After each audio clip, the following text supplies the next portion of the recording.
Y comieron todos y se saciaron, y recogieron lo que sobró de los pedazos, 12 cestas llenas, todos. Y los que comieron fueron como 5,000 hombres, sin contar las mujeres y los niños. Señor Jesús, Dios Todopoderoso, en este momento, mi Dios, me dispongo a predicar tu bendita y poderosa palabra, Señor.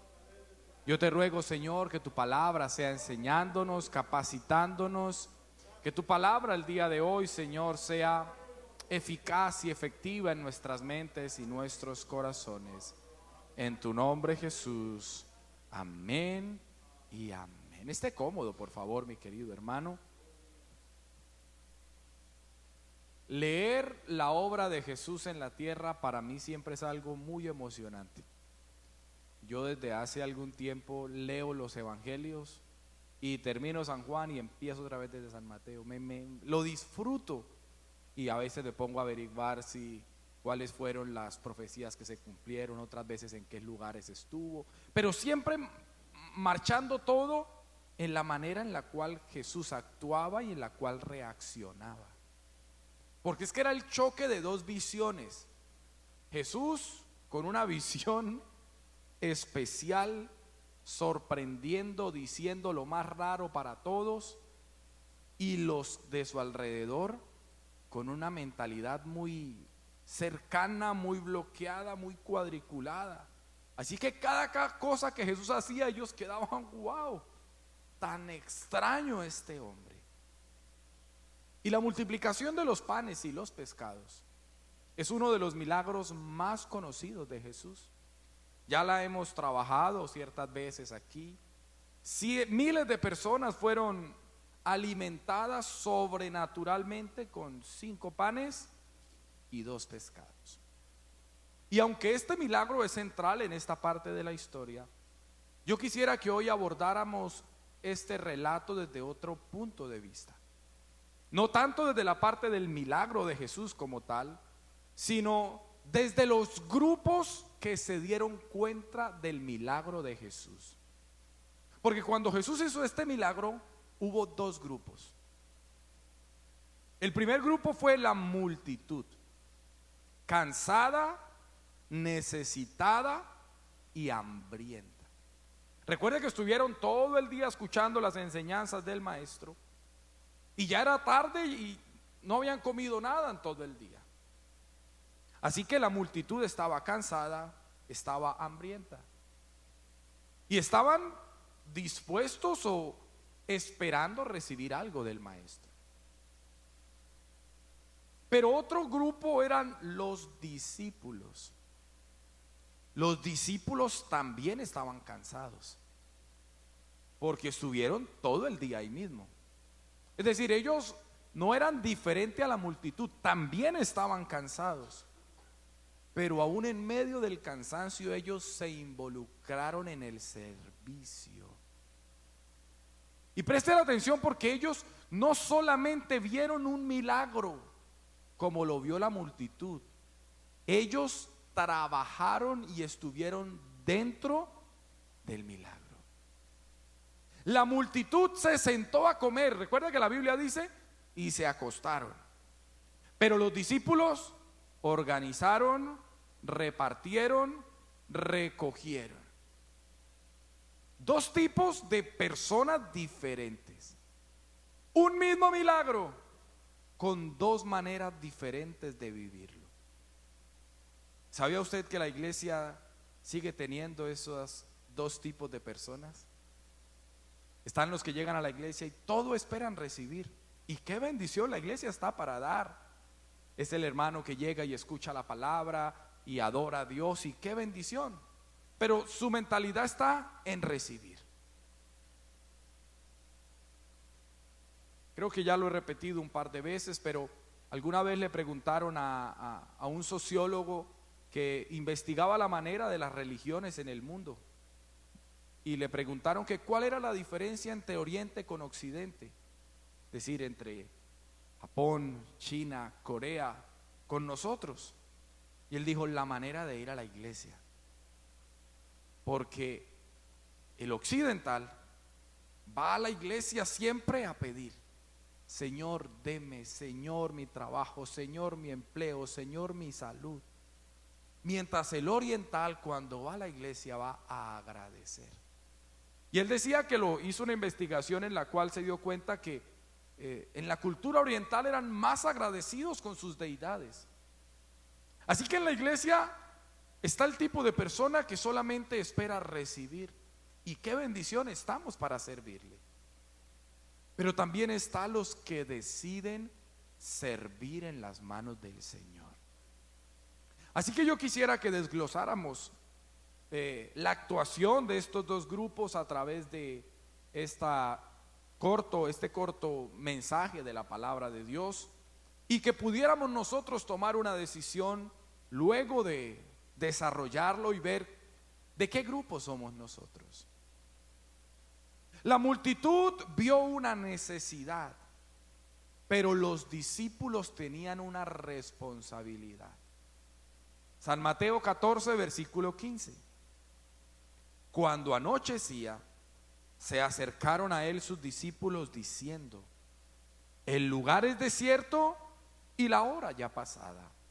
Despide a la multitud para que vayan por las aldeas y compren de comer. Los discípulos identificaron el problema. Es decir, los discípulos estaban atentos a lo que estaba sucediendo en el ambiente. Esta gente debe tener hambre. Esta gente estuvo todo el día, algo está sucediendo. Porque un servidor de Dios, un discípulo de Dios, siempre está atento. ¿A qué puede servir? Hace unos días me dio una alegría, una hermana me llegó y dijo: pastor, ¿a quién le entrego estos números que de unas visitas que llegaron? Yo la verdad las vi que nadie las saludaba y llegué, las atendí. ¿Quién es el que está encargado de eso? Y entonces direccionamos en la manera de hacerlo. ¿Quién le dijo que lo hiciera? Nadie. Pero es que un servidor siempre está atento a una oportunidad en la cual pueda servir. Un discípulo de Jesús, donde llega, está viendo en qué puedo servir. ¿Cómo puedo ser de bendición? ¿En qué puedo ayudar a los que están a mi alrededor? Y aunque ellos pensaron humanamente, había un deseo de ellos de ser de bendición.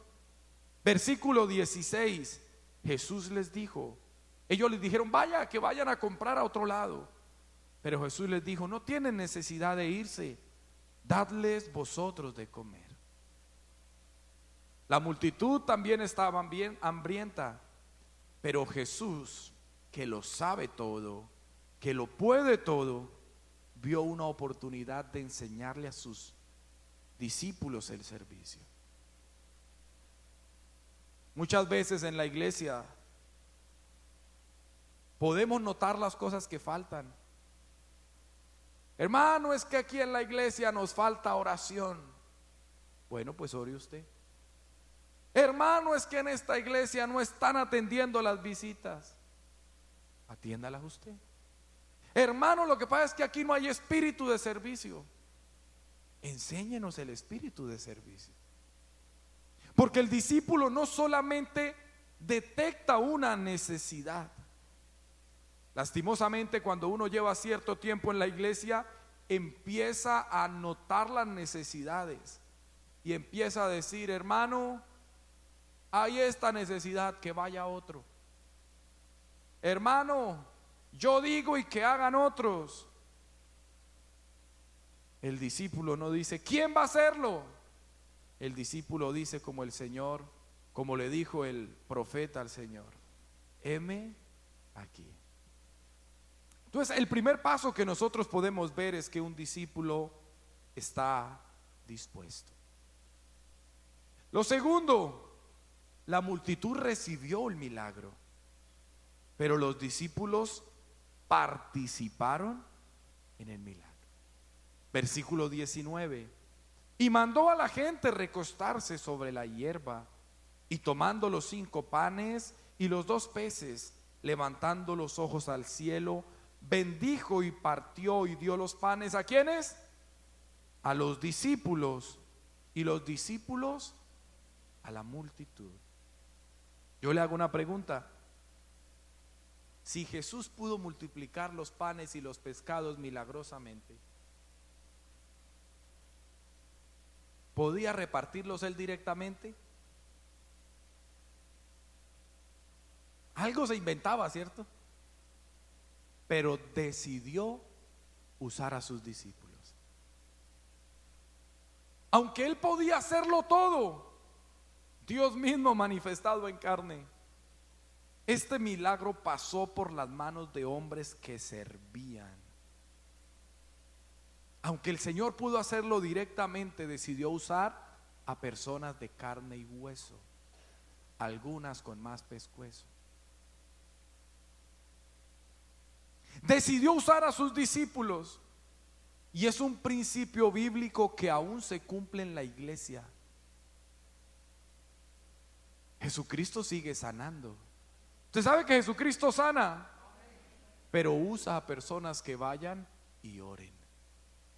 Jesucristo consuela, pero usa a personas para que acompañen en momentos de dolor al que está pasando una necesidad. Jesucristo enseña, pero usa a servidores para que compartamos la palabra. Jesucristo ama las almas y vino a salvar a las almas, pero lo usa a usted y me usa a mí para extender el reino. Ese es un principio bíblico. Él lo puede hacer todo, pero los tiene en cuenta a usted y a mí para servirle. Así que el privilegio de los discípulos no es solamente comer el pan. El privilegio es poder cargar ese pan en las manos y ser de bendición. Y qué bendición cuando uno ve que el Señor a través de uno bendice la vida de las personas. Y qué bendición cuando alguien dice: hermano, de verdad, gracias por orar por mí. Hermano, gracias por acompañarme. Hermano, gracias por esa oración. Porque toda la gloria se la lleva a Él. Pero cuando hay vasos útiles que sirven en la obra de Dios, cumplen el propósito de su vida. Porque el Señor dijo: yo no vine para ser servido, sino para servir y para dar mi vida en rescate por todos. Así que aunque el Señor podía hacerlo todo, usó a personas comunes y corrientes. Otro punto interesante: la multitud se sentó. La Biblia dice se acostó. ¿Qué hicieron los discípulos? Trabajar. Y duraron todo el día igual que la demás multitud. Pero mientras a unos el Señor los mandó a que se acostaran, a que les llegara la comida, a otros el Señor le dijo: bueno, y ustedes van a repartir. 12 personas repartiéndole a 5,000 hombres, sin contar mujeres y niños. Algunos historiadores dicen que pudiesen ser algunas 14,000 personas. ¿Cuánto tiempo podrían tardarse en entregar todo eso? Y estaban cansados igual que los demás. Y querían recostarse lo más seguro, versículo 20. Y comieron todos y se saciaron. Miles descansaban, mientras unos pocos servían. ¿Qué tuvieron que hacer los discípulos? Organizar la gente. Ay, Dios mío, y organizar personas sí que es complicado. ¿Quiénes estuvimos en el campamento? Éramos 600 personas y por alguna razón en el primer almuerzo nos pusieron a esperar y a hacer una fila. Y pareciera que, mejor dicho, se nos iba a trozar el estómago, todo el mundo desesperado. Y el hermano Orlando haciendo la fila y cada ratico le llegaban: ¿y qué? Ya casi, ya casi. Pues espere, hermano, que estoy haciendo la fila. Y daban una vueltica, diga si sí o si no. Y de aquí fuimos solo 23 y habían 600 en total, más o menos. Ahora usted imagine organizar a 14,000 personas. Después de un día de trabajo, cansados, no solamente los organizaron, caminaron entre la multitud llevando las cosas. Repartían, tomaban lo que Jesús le daba y empezaron a repartir. Y si por ahí eran así como estilo latino, ¿y por qué le dieron más a él? Y ya a mí me gusta el arequipe y déjeme aquí esto. Y si es más conchudo, hermano, y no tiene una salsita de tomate por ahí, ¿sí? Al mío échemele picante, hermano. ¿No le parece que eso es muy humano? ¿O era el único cansón a la hora de comer soy yo? No, todos tenemos nuestras cosas. Repartió el alimento, repartieron el alimento. Y cuando terminaron de repartir el alimento y todo el mundo que terminaron de comer, que se les puso el ombligo como un tetero, ¿qué les tocó hacer a los discípulos? Recoger los pedazos. ¿Cuánto tiempo pudieron haber tardado haciendo eso? Supongamos que no eran 12, puede ser que hubiesen más discípulos, supongamos que hubiera un buen número, pero ¿cuánto tiempo pudieron haber hecho eso para 14,000 personas?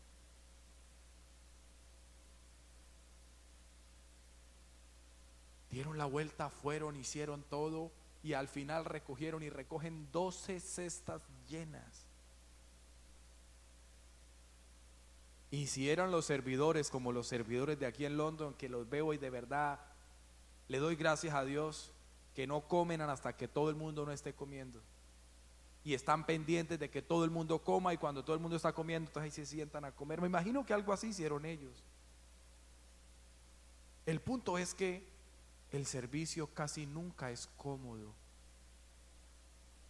El servicio siempre requiere llevar una milla extra. El servicio es entender que mientras unos descansan, alguien limpia este lugar.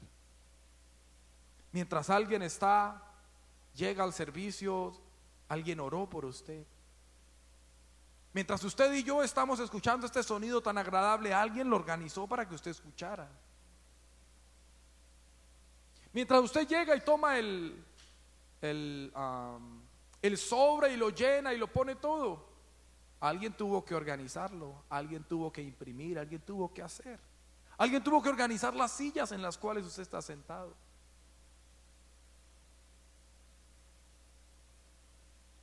Para que alguien pueda ser atendido se requiere de un servidor. Para que a alguien le den de primero significa que alguien comió de último. Y así funciona el reino de Dios. San Mateo 16:24.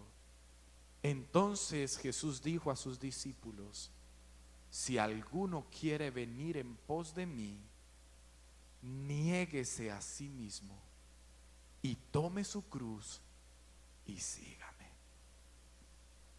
Ese niéguese a sí mismo es: yo podría estar cómodo, pero yo estoy siguiendo a mi maestro que me enseñó a servir, así que yo lo hago y voy hacia adelante. Y no quiero ser servido, sino quiero servir, porque el Señor dijo: ejemplo os he dado para que así como yo he hecho, así hagáis cada uno de vosotros. Así que el Espíritu de Cristo no es comodidad. El espíritu del reino es servicio. Y eso nos debe cambiar completamente la perspectiva de cómo nosotros vivimos nuestra vida cristiana. Porque yo debo saber que el Señor me llamó para servirle, para servir a las personas y para desgastarme en el servicio. Un pastor anciano nos decía: es que en Dios es mejor desgastarse que oxidarse. Es mejor entregarlo todo que al final no hacer nada. Pero ¿por qué desgastarse sirviendo? ¿Por qué entregarlo todo? ¿Por qué? Porque mientras esa multitud comió una sola vez, los discípulos vieron la gloria de Dios todo el tiempo. Mientras ellos comieron unos panes un día y al otro día fueron con cara así, con la gran cara, a pedirle a Dios, al Señor que les diera más comida, ellos vieron la mano de Dios todo el tiempo. Porque quien se desgasta sirviendo al Señor descubre unas cosas especiales de Dios que los espectadores nunca experimentan. Quien sirve a Dios ve los milagros de Dios de cerca. Quien está cerca al servicio, quien está cerca del Señor, empieza a ver cómo Dios obra en las personas, cómo Dios obra en él. Y entonces eso hace que desarrolle una fe mucho más especial. Porque dice, yo recuerdo cómo el Señor obró en ella y obró aquí, y yo recuerdo cuando estábamos allá, y empieza a crecer su fe, su confianza en el Señor. Pero también desarrolla compasión para poder atender a esa cantidad de personas que de seguro, si estaban hambrientas, estaban enojadas, habría que tener mucha compasión para decir, pero es que esas personas necesitan. Si de pronto se van caminando por ahí, se pueden desmayar porque no han comido en todo el día. Así que el que se desgasta sirviendo madura espiritualmente. ¿Sabe una cosa? Quien está ocupado limpiando pies no tiene tiempo para andar mirando debilidades ajenas. No tiene tiempo de andar juzgando otras cosas. Dice, no, yo estoy tan ocupado en lo mío. Eso es madurez espiritual. Pero también aprende dependencia de Dios. Aprende a decir, oiga, Señor, es que de verdad usted lo hace todo. Yo solamente me pongo en sus manos. Yo solamente estoy dispuesto a tomar el pan de aquí y llevarlo allá, pero usted hace el resto. Entonces crece en humildad. El cristiano verdadero es humilde. Sabe que todo lo que ha recibido es de parte de Dios y que nada tiene si el Señor no se lo hubiera dado, y si no se pone las pilas el Señor se lo quita. Así que quien le sirve al Señor no solamente es para bendición externa, sino que lo transforma internamente. Una iglesia saludable necesita no solamente asistentes y multitud, y qué bendición que hayan, pero sobre todo necesita discípulos dispuestos a servir. Primera de Pedro 4:10 dice, cada uno según el don que ha recibido, ministrelo a los otros como buenos administradores de la multiforme gracia de Dios. Uno escucha en el argot cristiano la palabra ministro. Usted dice, uy, él es un ministro de la palabra. Se escucha así como grande, ¿cierto? Pero resulta que ministro es el antónimo de magíster. Magíster es el mayor, ministro es el menos. Así que el ministro es el minus. En la cultura hebrea el minus era el esclavo, el extranjero, el que no lo dejaban acercarse casi a la casa. El minus, el que limpiaba los pies. Y el Señor dice, ministrelo. Es decir, sírvale a los otros como buenos administradores de la multiforme gracia de Dios. Y Pablo dijo en Gálatas 5:13, servíos por amor los unos a los otros. O sea, todo el evangelio, todo el texto bíblico, toda la palabra nos indica en una sola dirección, y es que el reino avanza con servidores, con personas que están dispuestas a seguir sirviéndole a Dios. Hay personas que yo admiro, 30, 40, 50 años, y siguen con el espíritu de servicio intacto. Y uno los admira y dice, Señor, ayúdame a guardarme y poder seguir esas pisadas. Yo soy de los que cree honestamente que en el reino de los cielos tendremos unas sorpresas tremendas. De las coronas y todo, humanamente uno se imaginará que son para los grandes predicadores, para los grandes pastores, pero resulta que esos pastores el Señor les paga a través del evangelio. Así que su recompensa ya va así como con -50. Sí, pero la bendición más grande es aquel que no recibió paga aquí. Y su servicio el Señor se lo está guardando todito. ¿Cómo estamos viviendo nosotros la iglesia? Como la multitud, esperando siempre recibir, esperando ser atendidos, esperando que otros hagan todo. Ay, hermano, es que eso no me gustó. Como alguien que se me acercó, aquí no, hace mucho tiempo. Hermano, hoy la alabanza no me gustó. Y yo, qué bueno, hermano, porque la alabanza no es para usted. Hermano, es que eso no me gustó hoy. Bueno, ¿y qué podemos hacer para cambiar? ¿Como la multitud? ¿O como los discípulos? Personas disponibles, sensibles a la necesidad, dispuestos a servir aún cuando cueste. Porque es que el servicio cuesta. El servicio cuesta. Cuesta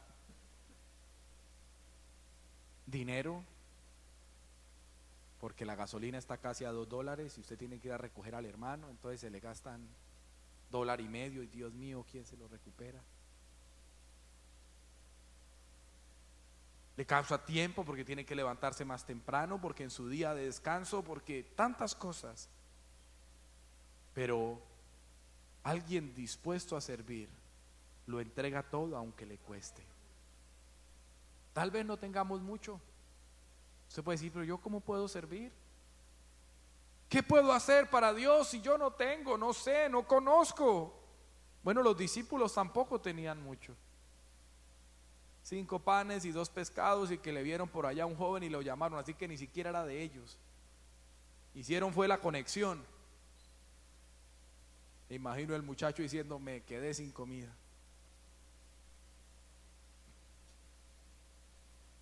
Pero lo poco que uno puede hacer para Dios, si lo hace con obediencia, con humildad, con la seguridad de que es Dios quien me está ayudando y que lo hago es para Él, entonces Dios lo multiplica.